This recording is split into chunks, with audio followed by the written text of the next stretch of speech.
AutoLine After Hours is brought to you by Bridgestone Tires. Your journey, our passion.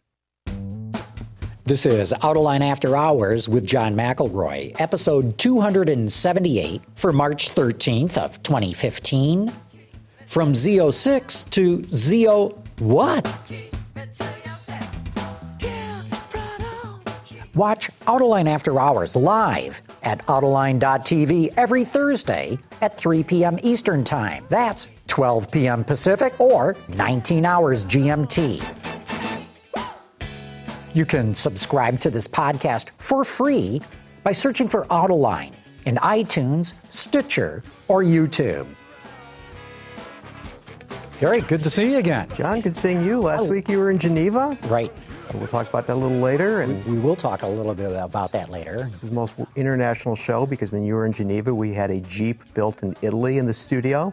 I got a chance to drive it this week. In fact, they just took it back today, too. Maybe we can talk a bit about that, too. Right. That's pretty interesting. Yeah, that must have been a good show. It was. Because very interesting vehicle. And of course, Todd Lassa is in the studio with us from Automobile Magazine, and you too were at the Geneva show. I too was at the Geneva show when I last saw you. Yes, good to see you again, John. Yeah, good to have you here. And as Gary said, we'll talk a little bit more of some of the things that we saw at that show. But right now, we got to get to our guest. We got Tad Juxer, Chief Engineer for the Chevrolet Corvette, back again with us here on After Hours. Tad, great having you here. Thank you. I wasn't at the Geneva show for the first time in 3 years, which is good and bad. I would have loved to have seen the show, but it's nice to be able to stay home and get some work done as well.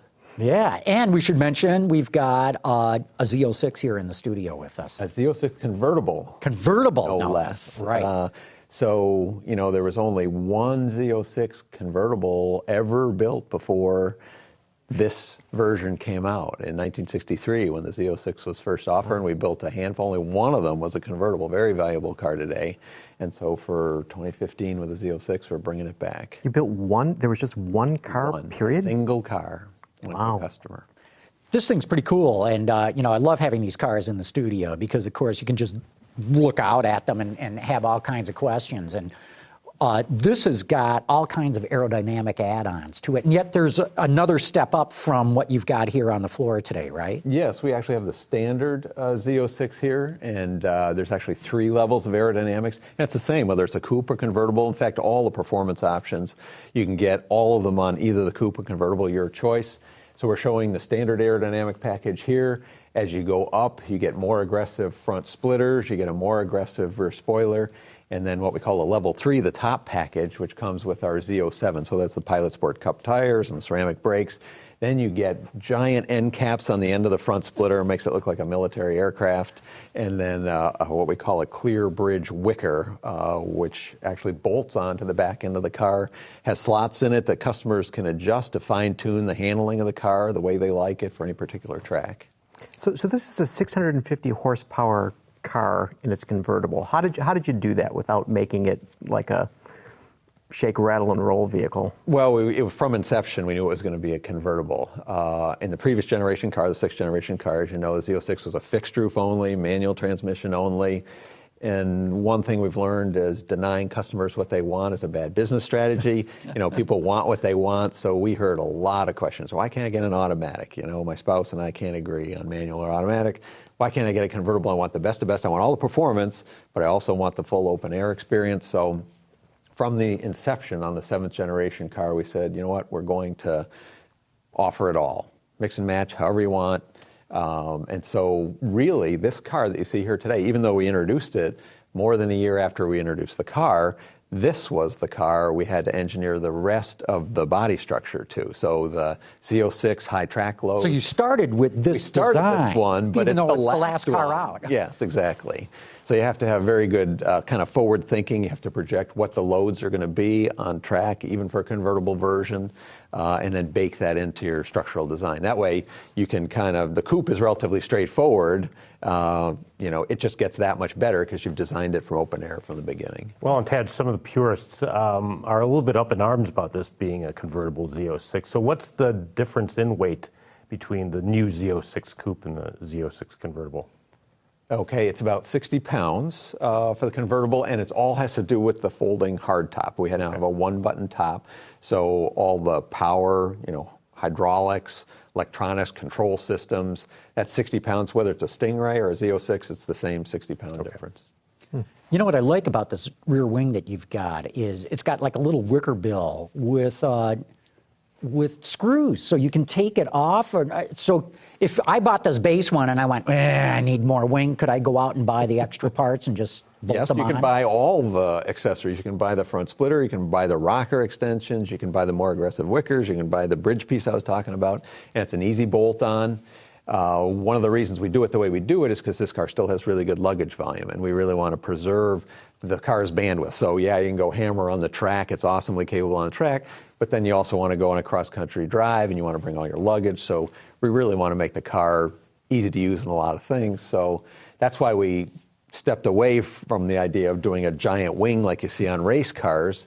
The wicker strategy actually lets us create a high-pressure bubble all over the back end of the car, so it evenly distributes the downforce over the existing body panels. Taj, explain that a little bit, because I'm fascinated by this. You're creating a bubble of air by adding the wicker in the back. Yes. And so it's distributing pressure throughout the trunk. Yeah, if you looked at our analytical models, you can visualize it very well. You create high pressure on the forward face of that wicker. The bigger it is, the more high pressure.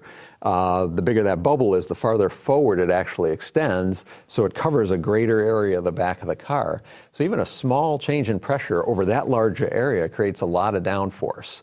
And that's how we get such good aerodynamic performance on this car, such amazing cornering G's on this car at speed, such good racetrack performance, yet with a relatively little aerodynamic device.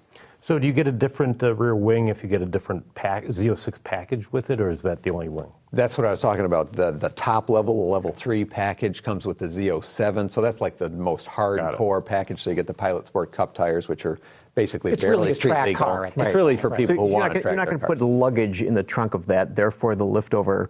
It's compromised, it's higher, but it's still way better than a wing would be. Back to what I was saying about the convertible version of this car, if you were Porsche, you'd probably have about 5 different wing variations at different option prices, wouldn't you? At least 5. And maybe maybe throw in an optional pit crew so they can change it for you. Leather covered, whatever you want. But you do have fitted luggage for the convertible? Yeah, we have a lot of accessories, custom luggage that fits in really well, is really high quality stuff. It's got the Did Corvette the emblem Corvette on it. designers design the luggage? Yes, we had a big hand, and actually a lot of us got a chance to say what we liked. It's a multi-piece luggage set, and it's selling very well. I think we've sold close to 2,000 sets of luggage, which is far more than I would have expected to sell. It cracks me up. You talk to automotive designers who, in my opinion, have the best job in the world. They get to design cars. But they love doing luggage and tables and lamps and other stuff like that. There's no detail too small. I mean, these guys, when they're not designing cars, they're designing logoed shirts, for our events. Any design challenge they're up for. So speaking of the design, I mean, every element on this car is functional. It isn't just like a decal that looks good, but And that's been a doesn't do mantra on anything. Corvette for a long time. We don't put stuff on just for appearance sake. It all has to work, has to look better, and look better in a way that makes the car actually work better. So that's, when we introduced the Stingray, we talked a lot about that, taking basically the racing car strategies on aerodynamics and applying them, not verbatim, because racing cars are kind of brutal and they don't care about luggage space and they don't care about seamless integration of panels. They're extraordinarily hardcore. We care about that, so we need a kind of an elegant, good-looking way of having the same kind of strategies, and that's why the car really is very compelling. Even from when the Stingray came out, the car was like a magnet to people because they could see the functionality, the power of the design was obvious right from day one. But they had to elevate it for the Z06. Well, the Z06 is everything on steroids. So, the loads are higher, the aerodynamic loads are higher. You got more air coming in to cool the engine. You need to exit more out of the engine compartment. So the hood vent is larger, the fender vents are larger, and then the whole back end of the car is wider. You can see on the coupe, especially the quarter scoops, are now snorkels that reach up and catch the air. Extremely sophisticated design. I could spend 10 minutes just talking about the design elements that go into that quarter scoop. So it's all the same kind of strategies, but amped up. How did you incorporate that into the design, making the bigger scoops, the wider back end, and from a tooling standpoint? Because usually you'd go, ooh, yeah, they're a great idea, but we're just going to have to spend more money. Or were there some clever, you spent the money. Or are there other things that you did, well, we can use an insert here? Or we looked for ways to economize on tooling. Lots of times it's not what we call the primary tool, the part of, the tool that makes the part that you see, but a lot of the secondaries, like things that bond on to the backside, making those shared between what we call narrow body cars and wide body cars, checking fixtures, trying to make them as common as we can. So, the quarter panel is much wider, but it goes back to a common body structure. So a lot of the surfaces that you don't see are common. So when you're checking to those really important functional interfaces, the hard points, it's the same. Yeah. So you can use a lot of common tooling there. Mm-hmm. Now, when the Z06 first appeared, I guess it was the C5, and it was just the formal hardtop, the formal coupe design. Can you talk a little bit about how the Z06 brand, because it's kind of become its own brand, has evolved since that car? Sure, and that was actually the second time it appeared. The first time was in 1963, where Zora was trying to sneak racing hardware out the factory door, and so there was a special RPO, regular production option, Z06, so that people in the know, not very many of them, could check that box and get a 36-gallon fuel tank and get all sorts of custom stuff that was ready to go racing. So, GM put an end to that back then, and we brought it back, as you said, actually in 2001. And if you recall, when the fifth generation came out, we were coming out of a really bad recession. The Corvette came close to dying multiple times. The fourth generation car ran 13 years. A lot of people thought the segment was dying, and so the idea back then was to try to get the price point down, down, down. And so we had a coupe convertible, and then we had a bunch of names for it, but there was a fixed roof, kind of back to basics Corvette that a lot of customers said they wanted, but it was really back to basics. It had cloth seats. It had a mirror, the passenger mirror you had to ask your passenger to adjust for you. My gosh, how do you get by doing all that? So it was, the idea, believe it or not, way back then was to get to something like a $30,000 Corvette. Right. And, the coupe and convertible were high 30s at that point. And so we actually engineered this fixed roof car, but the fifth generation was such a hit. We brought it out, the plant was running max overtime. The car was apparently worth more than what we were pricing it at. People were charging more for it. So the coupe and convertible were selling really well. And so we were sitting here with this model that was going to undercut that business and sell at lower margins. It just didn't make any sense. But it had some attributes. It was the lightest of the three, since it was a fixed roof. It was the stiffest of the three. And so we said, what makes most sense? Let's just offer this as up-level chassis only, manual transmission only, and it'll be our, sportiest coupe, for somebody who's truly hardcore. Honestly, that's kind of a collector's car today because it's a rare car that it just didn't have enough content to be a big pull. But it was a start, and 2 years later, we upgraded it with its own powertrain, an upgraded engine, 385 horsepower. Chassis, we did more work around the car to make it more special, more bespoke track car. But it was still that back to basics track car. And really, from then, we've been evolving on through the fifth generation, sixth generation, and now the seventh generation car. Mm-hmm. Mm-hmm. And now it's like part of the Corvette lore. Everybody just expects it. We did it once in 1963. We did it again in the fifth generation. There was no guarantee that we were going to do it again. But now everybody just expects it. And like you say, it's become a brand unto itself, kind of a golden standard for performance. And this is on sale currently, or yes? How many? We've been selling at quite a great rate. We started last fall with the manual transmission cars. We just started a few weeks ago, actually, shipping automatic transmission cars. And right now, 40% of our orders are Z06s. Is it an 8? Really? 40% of your orders? Yeah. Okay. That's unreal. Any early? Did you guys ever think that it would hit that high a rate? No. No. We knew initially there'd be a spike in demand, Sure. and I don't know how long that's going to last. Man. And people have seen Because what's the car. priced at? Well, it starts about 80, but you can quickly get to 100 if you check some Yeah. boxes. And any early indication of like what the mix is going to be on the Z06 only between convertible and hardtop, manual and automatic? I think it's about 80-20. 80 Coupes. coupe. Anything? 20% I know it's early with automatic since you've just launched it, but And that's a tough question because Yeah. we introduced the car manual only, so it's 100% manual. Right. And then when we introduced the automatic, there's a pent-up demand for automatics, and some of the dealers have manuals on the lot. So now it's 80% automatic. I expect it'll end up balancing closer to our traditional penetration of 60 to 70% automatics. What kind of automatic do you have in the vehicle? It's an 8-speed. This actually, you know, we introduced the 8-speed last year, and we put it in the Stingray starting for 2015 model year. But again, this was the car that we designed that transmission for. Its package, its torque, its horsepower, its duty cycle. This was the car that set the specifications to engineer that ground-up transmission for us. And very fast shifting, right? Very fast shifting. If you've read some of the media, you just put it in drive, go out on the track. It's not just fast, but it's very intuitive. In fact, a lot of pro drivers have said, you know, this does shifts I would never consider doing myself. But out there on the track, when I can just focus on gas, steering, and braking, they make sense, and I'm faster.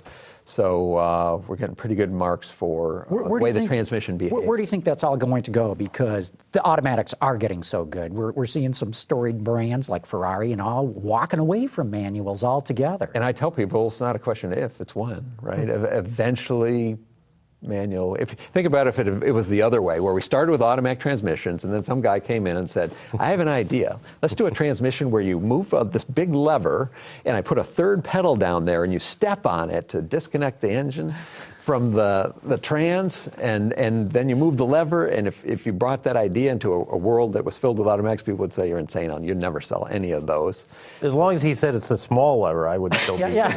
But I mean, is it predicated on control logic and better algorithms, or I mean, what's causing the automatic to get so much better and capable of making these very The automatics are capable of moving a lot faster than a human can move, and the human also has a pretty big workload on track and other times. So being able to maintain torque through a shift like an acceleration runs is a huge advantage. So we can do that on ours. Anybody who has a DCT, you can maintain torque. So even though you're shifting, you're still getting torque to the wheels, versus a manual transmission. While you're shifting, the car's actually decelerating, right? You're coasting during that time. So you're losing performance that way.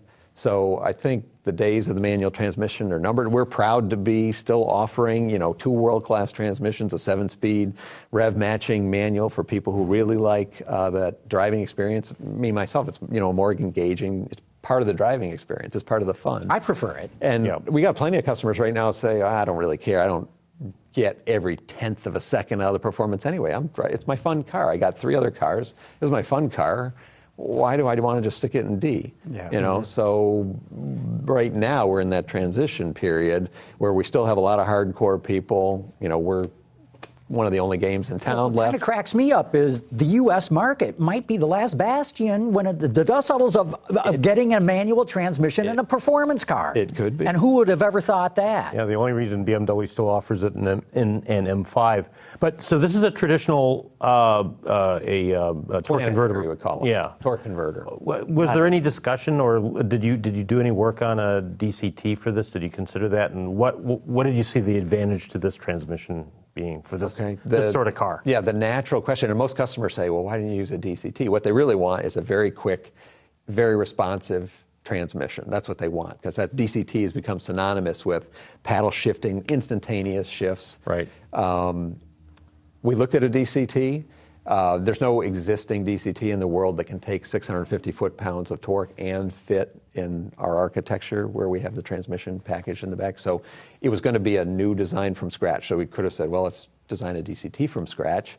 Now, in terms of shared usage around General Motors, the DCT would not have been shared. But independent of that, just looking at the best solution for Corvette, we challenged our transmission guys. We said, you got to match the DCT for all the attributes that people like DCT for. So shift speed, shift quality, all those things. But we really want to one better them, because a DCT over the life of the car, there's a lot of kind of traditional torque converter or automatic transmission use cases where it's actually superior.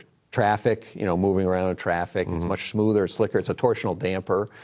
in the driveline, so it's very well behaved in situations like that. So we really wanted the best of both worlds.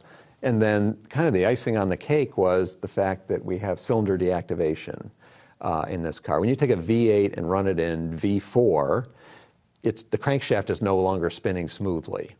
And being able to use a torque converter to dampen that driveline vibration lets you be very aggressive in what we call AFM operation. That is more of an efficiency enabler than the DCT, which is like a manual transmission in terms of rotating efficiency. And it shifts faster than the Porsche PDK, right? We benchmarked the PDK and we've said if there's a lot of different shift events, some it's faster, some it's slower, but on average it's a perfect match with the PDK. Very interesting. Well, we're going to come back in a moment here and talk more Corvette, but we got to take a quick break right now and give a shout out to our friends at Bridgestone.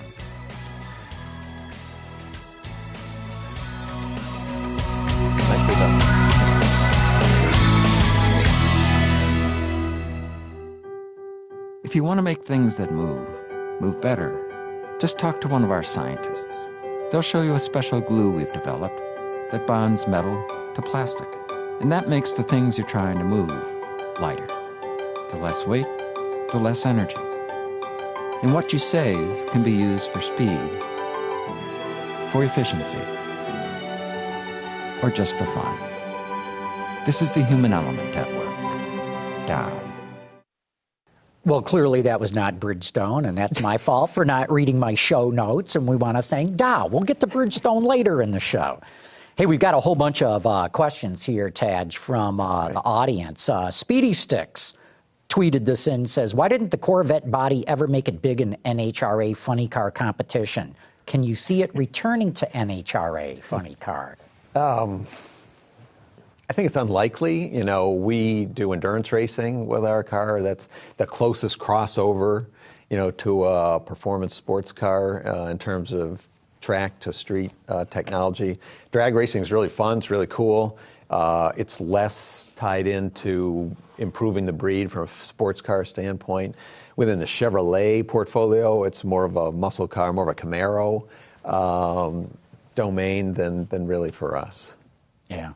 Let's see, we got another one here from Steve Reed. Corvette owner since 1988.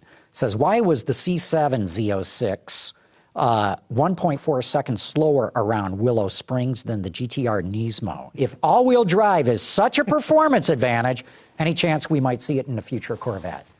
Okay, well, the Motor Trend article, we screwed up. We sent them a car where the alignment was not right. We got, once the Z06 came out, we've had demand for cars around the world for comparison tests. And we got a fairly big fleet, and we try to keep them in perfect condition. We screwed up when we sent that car out with lousy alignment. We knew something was wrong because Randy Probst was driving, and he was talking about the car oversteering, which wasn't what he experienced. He was at our long lead at Road Atlanta. The car wasn't behaving. That's not the way the car is tuned, so we knew something was wrong with that car.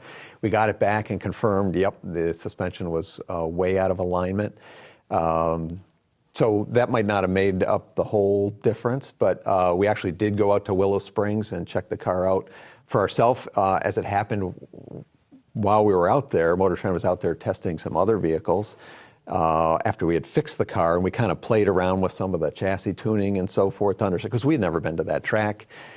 We let them jump in the car a second time, and I think they're going to publish what they found, but let's just say we did better. Okay. Is all-wheel drive intrinsically better for? All-wheel drive has a lot of advantages in that you can take advantage of all four tire patches in a lot of situations. It's best for 0 to 60, but it's also good on road courses. It's good for that. It's bad for power to weight ratio. It's bad for spin losses, chassis losses in the car.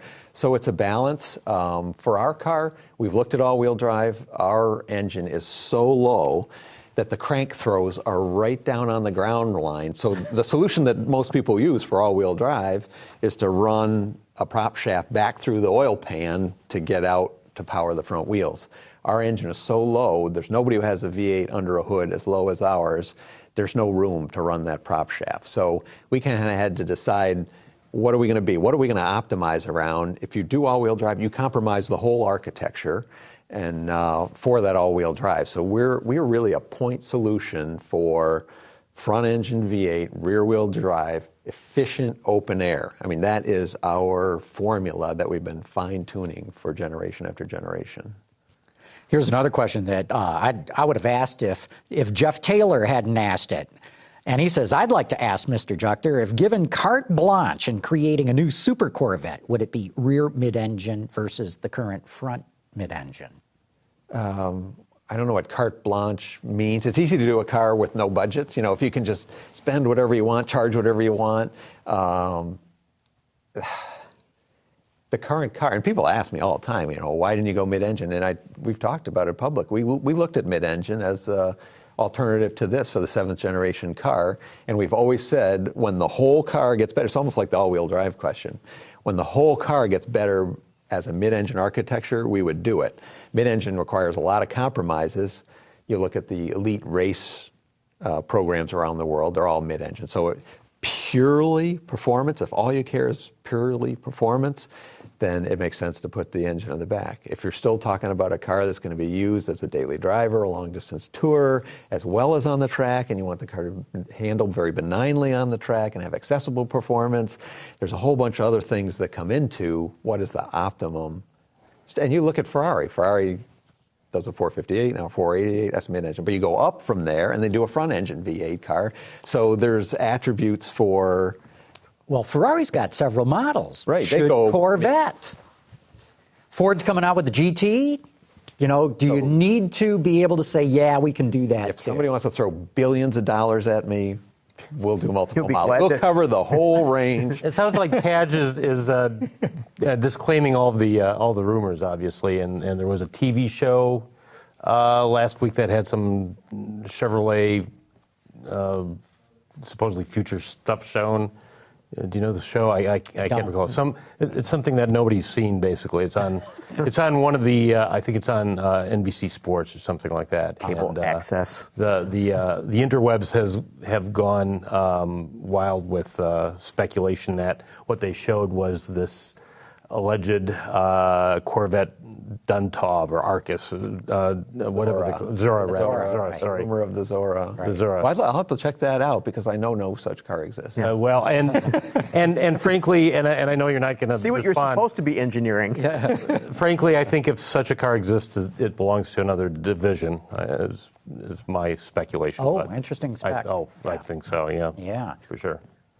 Maybe we can talk about that later. Maybe with another guest. Maybe with another guest. Yeah. Sure. Dennis M. says, I'm a huge fan of the Z06. Unfortunately, being very tall, headroom is insufficient for me. Any customization available from the factory?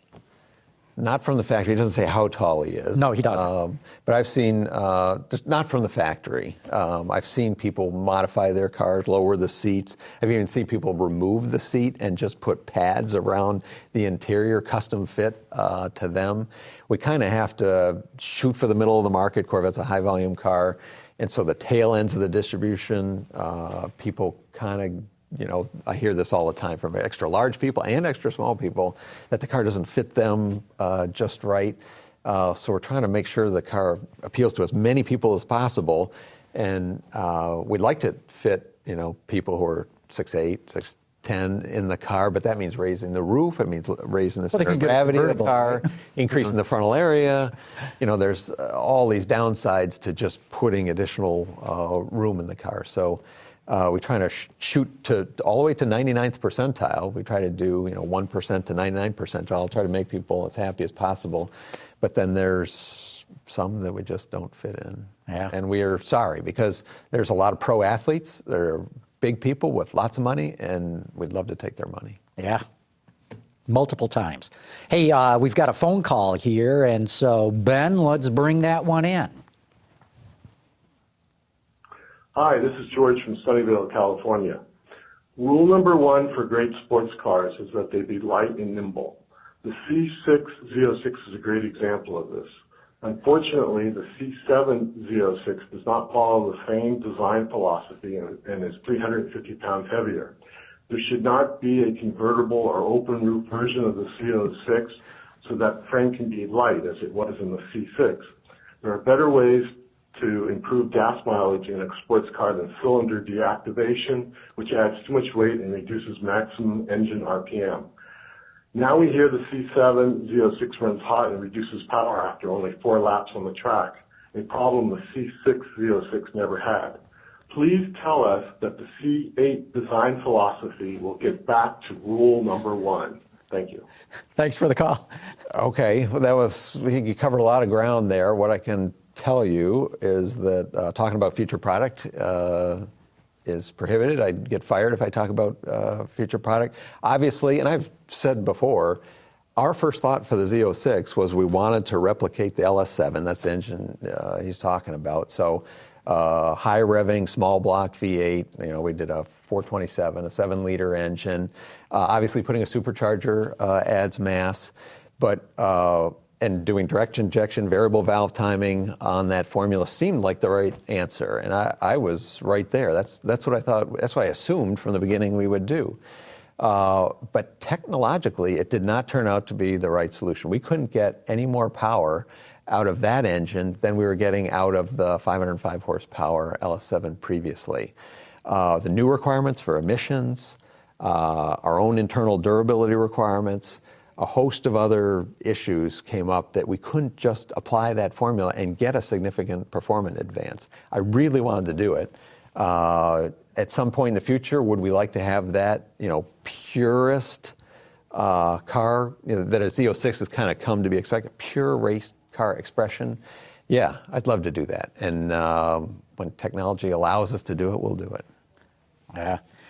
Hey, look, with that, we're going to have to wrap up the segment with you, Taj, but it's been awesome having you here. Thank you. Thanks for answering so many questions, No, too. my This is pleasure. really good stuff, and even more for bringing a Z06 into the studio, convertible, no less. And it's getting time we can drive. Yeah, it is. Up in the northern climes here, boy, it's starting to turn sunny and warm. Of course, after experience 10 below zero, even 20 degrees feels warm now. And of course, I'm talking Fahrenheit. I'm ready for top-down weather. You're going to leave that behind for us, aren't you? As far as I'm concerned, yes. Yeah. Just tell them you forget where the car is for about a week or two. Mm-hmm. So, Taj Jukter, thanks so much for coming on Autoline. Thanks for having me. Awesome having you. I enjoyed it. And now we are going to take another quick break. And this time we are going to give a shout out to our good friends at Bridgestone. So did we just make news on this show? There is no rear mid-engine Corvette?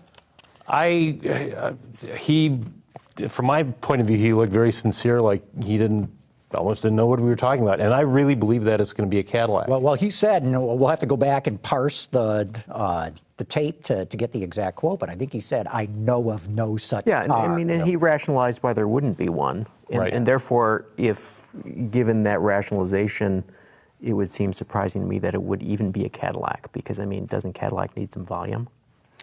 Well, Cadillac needs prestige, and they need to compete with Audi and BMW and Mercedes-Benz. And when I interviewed Johan Danishin back in the fall when he came over to Cadillac after he'd been there for a short time, he spoke about the cars that he'd like to see. Obviously, these were cars that were in the works before he joined Cadillac, and he talked about how he'd like to see some sports cars. Mm-hmm. And it just makes all kinds of sense that if there is a mid-engine car, and there have been spy shots of this General Motors mid-engine car, that it would be a Cadillac and not a Corvette. Yeah. It's a real expensive way to go. Well, it just seemed odd to me that if you're developing a car, that you wouldn't talk to the chief engineer of Corvette. Yeah. Well, it's just, I'm just saying, you know what I mean? It's just, and if they didn't, then shame on them. Yeah, shame on them, exactly. Well, back during the Detroit Auto Show 2 months ago or so, I had a chance to talk with Bob Lutz and Don Runkle. And as you guys know, Don used to run advanced engineering at Chevrolet. And that was the whole discussion. Would there ever be a rear mid-engine Corvette? And both of them agreed that GM will do all the design studies, maybe even build a working prototype, and will never tool it up and put it in production. Why do they think that would be the case? Cost. They just thought for volume and cost that they just were not going to pull the trigger. And now that the Wall Street bozos have, Yeah, shaken your guy Harry Wilson that you Yeah, if anybody's talked about killed a off couple weeks ago. Yeah. mid-engine Corvette, it's Harry Wilson for yeah, sure. Harry Wilson Yeah, and his yeah. Wall Street thieves, is Yeah. the way I look at it. I mean, I think they've hurt the I'm with you, company. John. Yeah. And, the argument goes that, well, the next step in optimum performance and handling as well as straight line performance would be mid-engine. But on the other hand, look at Porsche, the 911. It may be, the engine may have inched up a little bit over that rear axle, but it's still a rear That's a engine great car. point, Todd. That's a great point. And, has anyone berated Porsche for, not going and doing more exotic things with the 911? No, they haven't. It's true to what it's always been. Right. And I think that's what the Corvette will always be. But watch Cadillac. I'm convinced that if they're really going to build a mid-engine car, and to your point, Harry Wilson may have put the kibosh on it, I'm convinced that it would be a Cadillac. They're keeping like $20 billion on hand. You should think that they'd be able to. I know, but I don't think $20 billion's enough money. Not anymore these What days. is? Right. I got to look this up. What does GM spend every year?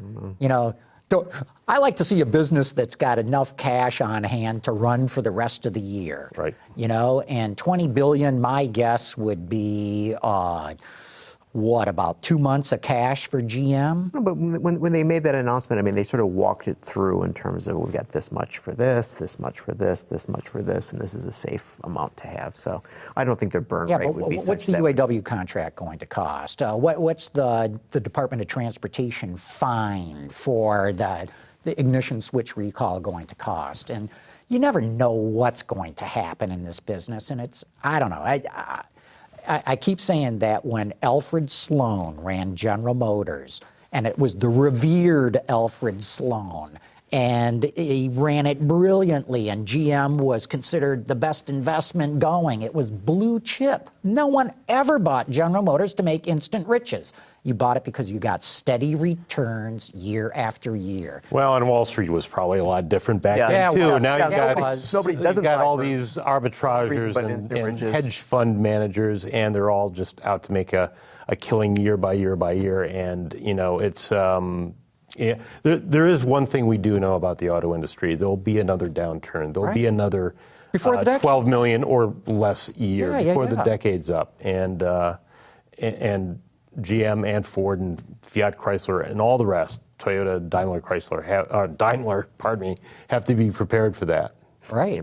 I totally agree. So I found it very interesting that Warren Buffett came out and said, this is a stupid idea. Yeah. And they shouldn't be doing it. Buying that guy off? Buying the guy off. And, well, he said, don't put any short-termer on your board. Somebody who's only in it for a quick buck. And look, here's the guy that just bought the Van Tuyl dealership group, and who came out and said, I expect this business to be growing and thriving 50 to 100 years from now. And I thought, that's the kind of thinking the GM board needs, not shake out $5 billion. And actually, it's $10 billion. Mary Ann Keller pointed this out because they've committed to $5 billion in dividends above and beyond what they've been paying. And now they're going to do $5 billion in stock buyback. So it's really a $10 billion hit. So anyway, let's talk about fun stuff. Yeah. So Geneva, Todd, about this time last week, you and I were flying back from Geneva. I'm dying to know, what were some of your takeaways from the show? Well, I think the Bentley Speed 6 was obviously the star of the show. I think there was a curious kind of absence of anything new or special from some key players at Geneva, even though overall I thought it was a very good show, but you didn't have anything big from BMW, you didn't have anything big from Fiat or Alfa Romeo or Maserati as you did last year. But overall, I think it was a good, solid Geneva, a lot of fun. Ford was touting his new performance group. I ran an online story based on a very good, unimpeachable source that Ford plans to show a car before the end of the year that would be a competitor for the Chevrolet Bolt, not Volt. Bolt with the B as in boy. So A that's 200 a small 200-mile electric a 200 car. plus mile electric car, and a cost of somewhere around $30,000 after tax credits. And if you think about it, just a couple weeks earlier, Apple had stolen some Ford engineers, and why would they be interested in Ford engineers? Probably some engineers who were working on electric cars, which everybody has to be doing now. Every competitive major automaker has to be doing. So while Ford officially denied it, called the story inaccurate, I'm very confident that it's accurate. And if you're saying by the end of the year, that might suggest the LA Auto Show? That's what Because, I mean, more EVs are sold in California than anywhere. And I'm not just talking in the United States. I'm talking just about anywhere in the world. So that's why, what I speculated. Why would they do it? To be competitive with Chevrolet, for one thing, to show that they're in the game, not just with Chevrolet, but with all the other major players, from Nissan to Tesla, which we're still waiting for its $30,000 or $35,000 electric car, just to be competitive.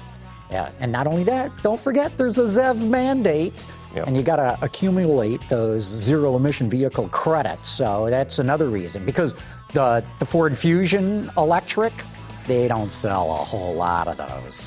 So maybe they'd sell more of a cheaper one. But anyway, hey, look, we're going to take another quick promotional break here, and let's come back and talk more stuff that we saw at Geneva and whatever else is going on.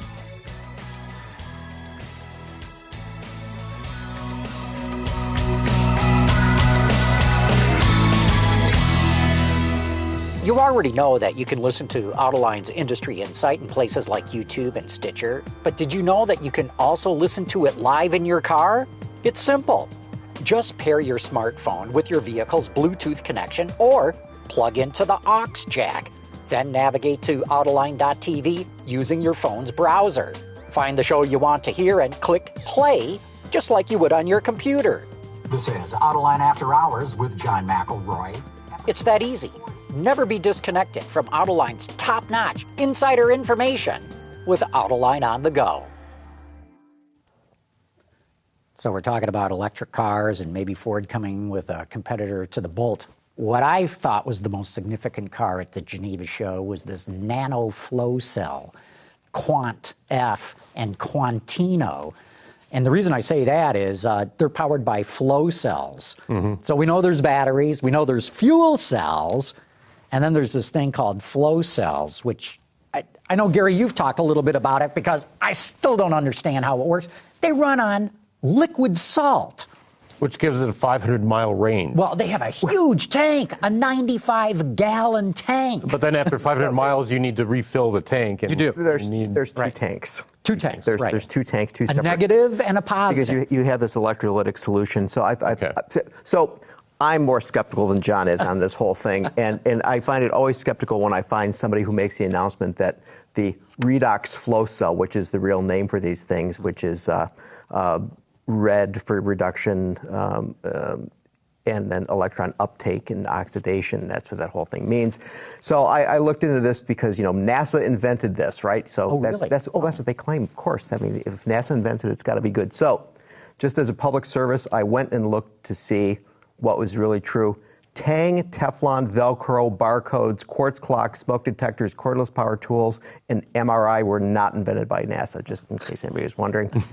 Temper foam, though, for your Tempur-Pedic mattress, that was developed under a NASA contract. So that's just to get that out there. Well, okay. Tell me who else would really drink Tang if you didn't have to have it up in space. Actually, Tang was invented before the space program, but they went anyway. So what I thought was interesting is there is a lot of serious work being done, all over the world. I mean, with flow cells, Oak Ridge Labs, right. and so the most interesting thing that I found was the Fraunhofer Institute, which is a renowned German organization that does this sort of thing. Is they're looking at it for stationary storage, of cells. So basically, what you have is a vehicle that has two large tanks of this stuff, and It's basically a fuel cell car. So, we all have commented in the past about the expense and the complexity of creating the fuel cell stack. Well, these guys have that very same problem. So this is why I'm sort of wondering about it. They do, except in a fuel cell stack, you have to use expensive materials like platinum. My understanding is the flow cell is you can make it a whole lot cheaper. You make the plates out of steel, not platinum. Well, so most of these guys are talking about vanadium. That seems to be the material that people are using, and that's the secret thing here. But I just again find it. The charge carrier within the carrier liquid have been taken to a new level of charge density through the use of quantum electric nanomechanisms. I know. Okay. Yeah. You got to be careful when you hear that. Come on. You know what I mean? We're we got a Corvette over there, right? I mean, that just seems to me that's as close as we're going to get to quantum nano, whatever it was. Yes. But I've talked to a couple of people I know who are familiar with flow cells, and they were intrigued that someone put one in a car. They were intrigued by that. Well, let me ask you, when you say put one in the car, I wasn't able to spend as much time, I think, as you were at the Quant stand. Yeah, right. How real was that? Was it just a fiberglass body? No, and they it's a said, real car. It's totally real. They said it's got that powertrain underneath. TÜV approved, Okay. which is the German organization that any automaker of any sort, low or high volume, has to get TÜV approval before the thing can go out on the street. Okay. And this has got that TÜV approval. And then So it's been on the street. Yeah, They've tested yeah. it. See, but what I don't understand, I was looking at the charts and graphs that they have on their website.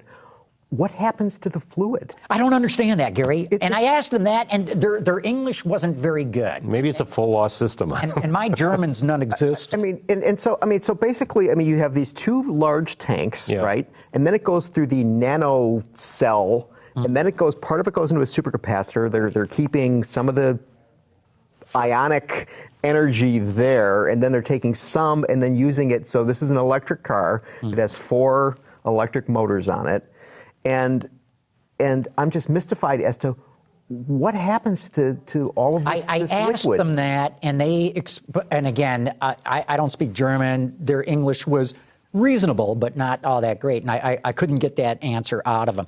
And so I said, so do you suck the old fluid out to put in the new? And they looked at me like I was crazy. They said, no, you just fill it up with the new stuff. Right, that's what. So where's all the salt go? I did well, speak that with. all goes through the thing. It's not the salt; it's the liquid that carries the salt. Yeah. Right. Okay. So it's an electrolyte. right.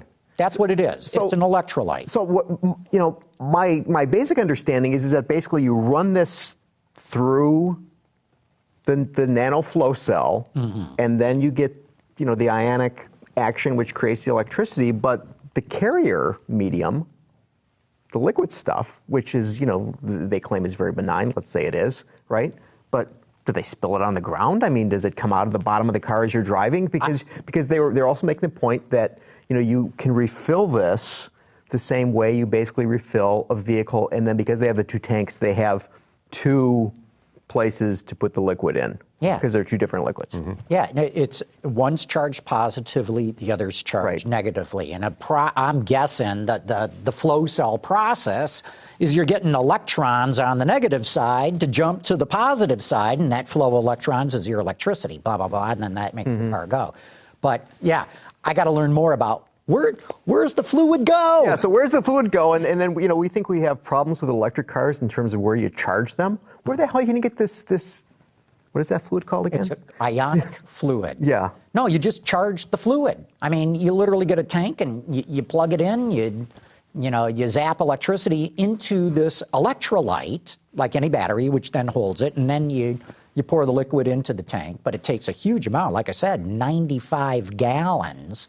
But that gives you a 500-mile driving range, so they claim. And I don't know what cycle that's on, if it's just a steady 40 miles an hour or what. And they're also claiming with the car that they're showing, the Quant F, a top speed of nearly 190 miles an hour. And how, the thing looks sensational. It's beautifully built. Is it huge? It's about the size of a Tesla Model S. It's a 4-door, too. I was looking. It weighs more than a Tesla Model S. I checked that out. With a full tank. Yeah, I would imagine. Yeah, I didn't get a close look at the stand, but I did speak to someone from MB Tech, which did the bodies for the cars, and I was under the impression, and he was too, and he's again on the body engineering side, not on the powertrain technology side. But I had the impression from what he was saying that they do drain or suck the fluid out and put the new fluid in after 500 miles, and of course, as with any other kind of new technology, the problem would be infrastructure, at least Right. at the beginning. Yeah. One other. These guys were saying, no, you don't suck any fluid out. and again, he was a body guy. And they said you could set up a pump at any gas station. They said, we're talking liquid salt. It's not flammable. It's not toxic. It's, you can store it very easily, unlike hydrogen, and not prone to battery fires like lithium ion can be. One other car I didn't have time to pay attention to was the new Opel Karl, which is their new B car, or actually it's an A car. And at the beginning of Isn't April, it just a Spark with it is trim? a Spark. So and the reason I didn't pay attention to it is I thought it was the current Spark, badge engineered to be an Opel and a Vauxhall, but it's the all new Spark, which Chevrolet is showing and did a little teaser on. We'll be showing at the New York Auto Show next month. So while they're saying, oh, we're not going to show this car until April, basically, if you look at the Opel Karl, it's got a different front fascia, of course, and some other detailing, but it's the same car. But you thought it was the... I looked at it so quickly I didn't Sure notice. looks like there's. But if you look at the pictures, the side surfacing is a little bit different, a little more expressive, a little more of that. No, the fuselage styling's style. different, the Yeah. skin's different, but I think the basics. I don't know. Yeah, I don't know that I don't think it's an all new car because the Spark has only been on the market for a few years, but it's a heavily. I think there's some new sheet metal beside the, not just a facelift. I think it's more than that, and again, so if you want to look at the Chevy But Spark, doesn't it need more expressive-ness? well, yeah, of course. It's Yeah. just like you look at that thing, it's just like... Another technology I found very interesting at Geneva was BMW was showing water injection. They had a pace car for MotoGP, and they have, I think it was 3 injectors going into the intake manifold. Interestingly, the injectors are the same injectors used for SCR, for cleaning up diesel emissions. But in full throttle, hot conditions, they spray water into the intake manifold to cool the air intake charge and the pistons.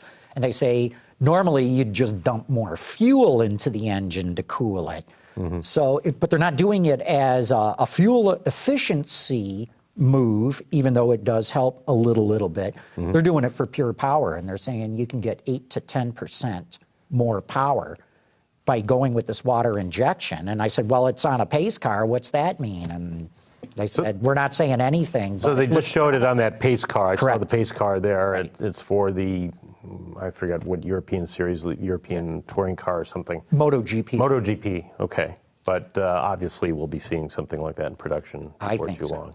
Yeah, so I found that intriguing. And the other thing I thought was interesting is that I remember reading about, back in World War II when there was a lot of piston engine R&D going on, they were doing water injection into the combustion chamber to get that expansion from the water to get extra power. And that's what I thought this was at first. And they were like, no. This is in the intake manifold, and it's just to cool the charge and cool the pistons. Because there's a problem if you just have water in there. That water is not compressible the same way that gasoline isn't. So your engine would, explode. That would not be a good thing. But the question also is that, okay, so they have a 1.3 gallon tank of water. That's what they're using. And so what happens if the water runs out? It's a 5-gallon tank, I thought, they told me. And they said that because it only injects at full throttle and under very hot heavy load conditions, they said that the tank, even in heavy driving, should last you about as long as the gas in the fuel tank. So when you go to the gas station, you fuel up your car, and you're next to the nano fluid stand, which is Don't fill your BMW with salt water, right? Then you pull the hose out, and then So the water, once you flush it through, you're done. It kind of burns off. theoretically. Yeah. Well, I'm sure because they're using these injectors that it's more atomized than back in World War II when they were basically right. shoveling water into the... That's right. Hey, Carmen says we got another phone call coming in. Let's bring that in. Hi, guys. This is Youngblood calling, Cleveland, Ohio. I have a question. Since when did Geneva Motor Show, or the auto show, become the premier place to unveil all the new concepts. I was amazed on how many were there. I always thought that Detroit was the place, but I could just hope that next year at Detroit it will be the premier place for the Zora Corvette to be unveiled. Thank you. Later. Bye. There is no Zora Corvette. Yeah, Here, Ted? yeah, He doesn't know about it. Yeah, right. But didn't John? Isn't it your sense that you said that it's basically the show for the 1%? Yeah, I mean, Yeah. there is, well, first to answer Youngblood's question, the Geneva show has always been known as a design show. I mean, that's always how it's presented itself.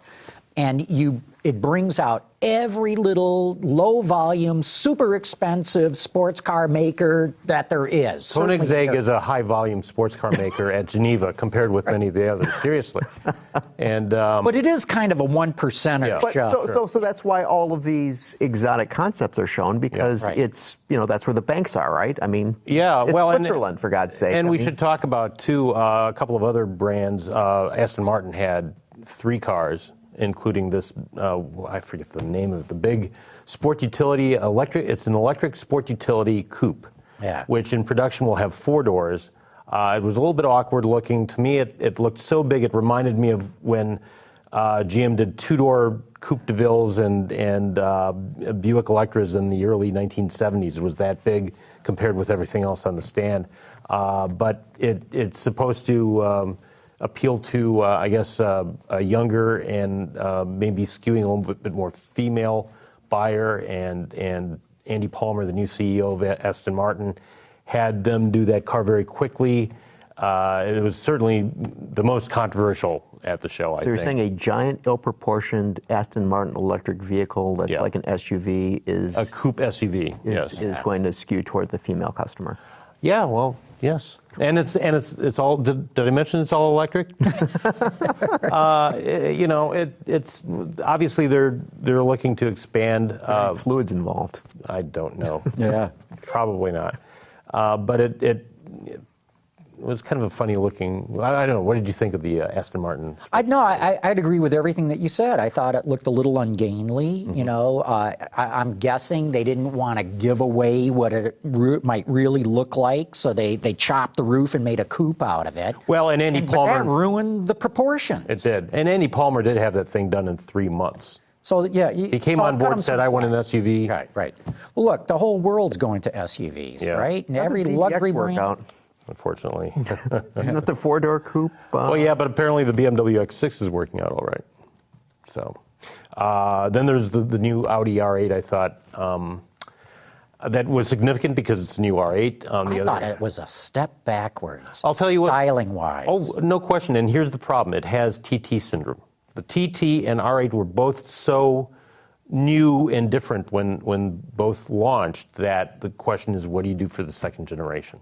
And there was just no way to do anything that would be, it would have been interesting if they just started from a blank sheet and said, now let's draw a new mid-engine high-end sports car. But no, you have to appeal to the people who've been buying all those other R8s. So in other words, because it was so successful, we got to make the new one look sort of like the old one because the old one was so successful. It's what I call Audi TT syndrome, although I remember when that was the slam on Honda Civics and Accords. Same thing. What do you do for a car that's so popular when the first of those, say the third generation Civic, was such a breakthrough? How do you do a breakthrough every generation? Mm-hmm. I'm not trying to excuse Audi for this. I think it would have been much more interesting if they said, okay, let's erase everything. Here's the engine, let's draw a new sports car. Now we'll have an R9. Or why not just say, hey, that was its car and it ran its course and we'll be back in a few years with something totally different. Yeah, well, obviously they're making money on the car. Yeah. I guess, but I thought it was a step back. I agree. I think it's going to hurt the brand. Yeah. Not hurt it, but it's, it was a step backwards. Now, isn't that the one they're also going to be putting an electric powertrain in? Yes. Yeah, e-tron R8, right. They've been showing that all. And some of that's been on and off, but that's back on again. Yeah. Mm-hmm. Another technology. Another technology I was wowed at, I stopped by the Harman display, and they had this noise cancellation system that lets every individual in the car listen to whatever they want at whatever volume they want without disturbing the person sitting next to, in front of, or in back of them. And it works really well. I was stunned by how well it works. So at least in the demonstration, it worked. So there's a very interesting technology. And they're also promoting noise cancellation technology for vehicles that are being lightweighted, engine downsized, and cylinder deactivation. And, you know, up to now, everybody's, and there's a lot of noise cancellation cars out there, but they use microphones in the cabin. What these guys are now doing is they've got sensors measuring the accelerator pedal position, engine RPM, engine load. So instead of noises coming from the engine making their way into the passenger compartment, and then the noise cancellation starts to work on it. This starts from the get-go, from as soon as you touch the pedal. Same with road noise. They have accelerometers in the shocks, and they're reading the accelerometers and anticipating what the noise generation is going to be and start canceling it. And so, very intriguing, you know, because as cars get lighter and engines get downsized, I'm seeing it, I'm hearing it, you know, noisier interior cabins, and this technology would seem to solve that. What about wind noise? Can that solve the wind noise problem? That's a good question. I don't know, but I can't see why not. I can't see why not at all. And especially since if you're cruising down the highway, the wind noise is kind of steady, and noise cancellation works very well in steady state noises. Well, apparently it eliminates unwanted frequencies from tires, suspension, and vehicle body components. So that might be, the vehicle body components might be the wind noise. But we also ought to point out that Harman also has a technology for the electric sound synthesis to make your engine sound better on the inside or the outside of your car. So you know, some people like the sound of... That's a little disheartening to me. I mean, you know, fine if you're talking about a luxury car, a family car, that maybe you want the engine to be quieter. But when you get a certain sort of noise, whether it's from a Ferrari V12 or from a small four-cylinder in something like a Mazda Miata or a Subaru BRZ, I kind of like that to be tactile and organic. Come on, you're being too authentic here. I'm with Todd, though. I'm with Todd. And, you know, I think where they're showing this technology, well, I'll tell you exactly where they showed me the technology was on the Toyota Avalon. And they said, here's a very quiet car and everything, and you step into it and nothing seems to happen. So they put a little grunt into the noise. So, you know, it sounds like the car is really getting up and going. Can they do something about the way CVTs feel as they as you accelerate? They probably could. They could mask that noise too. But you were talking before the show about this audio thing where you were listening to music and the guy who was sitting in the seat next to you. And that's what I'm talking about, where everybody can listen to whatever they want at whatever volume they want. So the demo went like this. The guy puts on a song. It's AC/DC's Back in Black. And he cranks it out super loud. He's sitting in the back seat controlling all this. So I'm shouting at him, hey, you know, blah, blah, blah. He says, you don't have to shout. He says, I can't hear the music. And I'm like, you're kidding. He says, no. He says, now I'm going to play the music at the volume you're listening to for my seat. And my music goes away, and I can hear the song playing in the background. But now we're just having like a normal conversation, except he's shouting at me.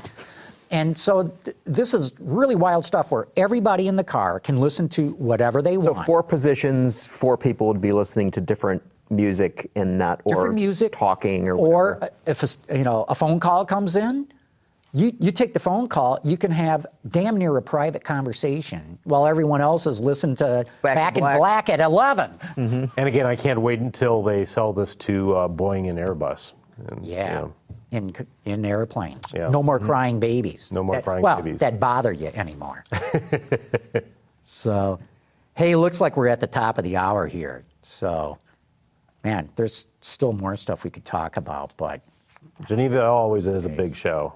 It was good. It was a good show. I'm glad that I went there. And, yes. It's kind of a throwback because, you know, on the floor of the show, they're very strict. Nothing in your booth can be more than 1.5 meters high. So you can look out across the floor and see everything. Yeah. And they have signs that hang from the ceiling, and all the signs are exactly the same size, same font, same everything. And man, I remember seeing pictures of the New York Auto Show from 1910, and that's exactly how they did it back then. Yeah. So it's kind of a throwback. It is. You know, and unless your display is against the perimeter walls, there's no big video screens, there's no double-decker kind of displays. It's just cars on a carpet kind of an approach. But presumably if your car is higher than 1.5 meters, you don't have to have it in a pit? Well, no. If your car's that high, you can bring it into the show. I'm trying to think of how tall that Aston Martin, SUV yeah, is. I mean, it's just like, it's got Well, to it was be, probably one of the bigger. tallest Come on. in the show, right? Yeah. But anyway, Todd, thanks for coming by. John, thanks for having me. That's cool. And Gary? Okay, so next week we'll have the program manager for the Edge here, the new Ford Edge. Ford Edge. Yeah. And you just drove that. I just didn't drove that. Read about it at automobilemag.com. you? Okay, cool. Want to thank all of you for having tuned in. AutoLine After Hours is brought to you by Bridgestone Tires. Your journey, our passion. Visit our website, Autoline.tv, where you can watch us live. Get your daily news fix with Autoline Daily and in-depth analysis and interviews with Autoline This Week. There's all that and much more at Autoline.tv.